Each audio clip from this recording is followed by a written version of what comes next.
TDP 25వ division rally కూటమి ప్రభుత్వం ఏడాది పాలన పూర్తి అయిన సందర్భంగా కాకినాడ సిటీ ఎమ్మెల్యే వనమాడి కొండాబాబు ఆధ్వర్యంలో నగరంలో స్థానిక బాలాజీ చెరువు సెంటర్ నుండి నిర్వహించిన విజయోత్సవ ర్యాలీకి కాకినాడ 25వ డివిజన్ నుండి వార్డు ఇన్ఛార్జి మేడిశెట్టి ఈశ్వర్రావు నాయకులు మేడిశెట్టి వీరభద్రరావుల ఆధ్వర్యంలో భారీ సంఖ్యలో టీడీపీ మహిళా కార్యకర్తలు పసుపు దుస్తులు ధరించి ర్యాలీగా తరలివెళ్లారు. ఈ ర్యాలీని మాజీ కార్పొరేటర్ పలివెల రవి అనంత్ కుమార్ జెండా ఊపి ప్రారంభించారు. ఈ సందర్భంగా 25వ డివిజన్ ఇన్ఛార్జ్ మేడిశెట్టి ఈశ్వరరావు నాయకులు మేడిశెట్టి వీరభద్రరావులు మాట్లాడుతూ కూటమి ప్రభుత్వం ఏడాది పాలనలో ఎన్నికల్లో ఇచ్చిన హామీలు 75% అమలు చేయడం జరిగిందన్నారు. వైసీపీ రాక్షస పాలన నుంచి విముక్తి కలిగి ఏడాది కావస్తున్న సందర్భంగా ప్రజలంతా రాష్ట్ర వ్యాప్తంగా సంబరాలు చేసుకుంటున్నారని పేర్కొన్నారు.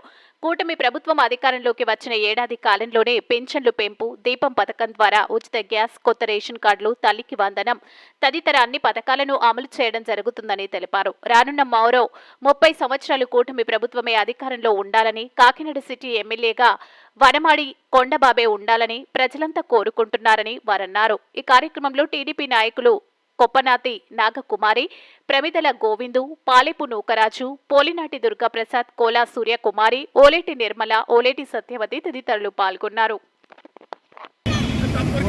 కూటమి ప్రభుత్వం ఏర్పడి సంవత్సరం పూర్తయిన సందర్భంగా మా కాకినాడ స్మార్ట్ సిటీ ప్రదాత అయినటువంటి వనమాడి కొండబాబు గారి ఆధ్వర్యంలో జరుగుతున్నటువంటి ఈ తొలి అడుగు కూటమి ప్రభుత్వం ఏర్పడిన తర్వాత మొట్టమొదటిగా ఏర్పడినటువంటి ఈ యొక్క సంవత్సరాన్ని పురస్కరించుకొని 5వ డివిజన్లో తెలుగుదేశం పార్టీ నాయకులు, కార్యకర్తలు అందరూ కలిసి సమిష్టి కృషితో మన శేఖర్ గారు, భవానీ గారు, అలాగే జయలక్ష్మి గారు మొత్తం అందరూ కూడా కలిపి, మన గణేష్ గారు వీళ్ళందరూ కూడా కలిపి ఈ యొక్క కార్యక్రమాన్ని ఏర్పాటు చేయడం జరిగింది.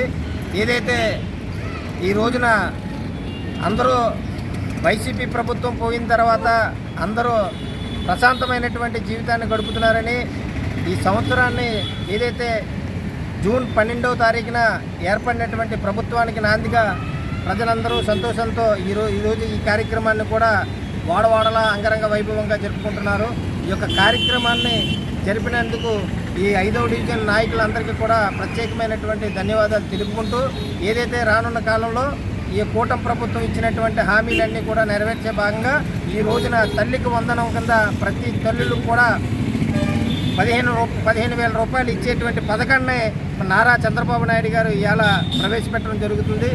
అందులోనే భాగంగా దీపం పథకం కింద గ్యాస్ సిలిండర్లు, అలాగే పెన్షన్ పెంపు 4,000 రూపాయలు, అలాగే ఇతరత్వ పథకాలన్నీ కూడా అందే విధంగా ఈ కూటమి ప్రభుత్వం ఇక్కడ కార్యాచరణ చేస్తుంది.